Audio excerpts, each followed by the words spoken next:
Hi guys, good morning. So இன்னைக்கான energy என்னன்னு பார்க்கலாம்.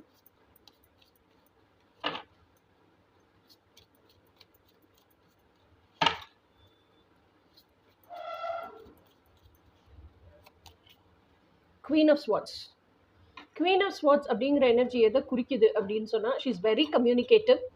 அதே சமயத்தில் ஷீ இஸ் வெரி விஸ்டம்ஃபுல். எப்படி விஸ்டம்ஃபுல் ஆகிருப்பாங்க அப்படின்னு சொன்னால் நிறைய லைஃப் சேலஞ்சஸ் அண்டர்கோ பண்ணியிருப்பாங்க. அந்த லைஃப் சேலஞ்சஸை ஹேண்டில் பண்ண கற்றுட்டு இருந்திருப்பாங்க.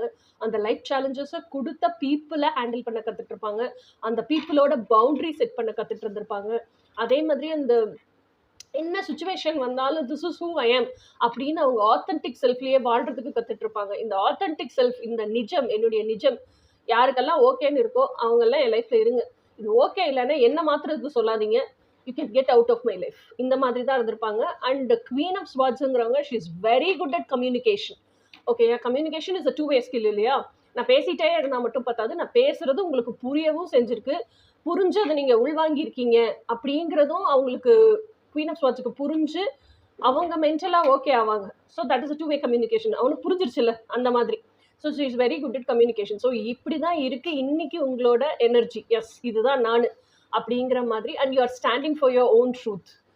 ஸோ இனி நாளைக்கு எனர்ஜி என்னன்னு நாளைக்கு பார்ப்போம். Until then by.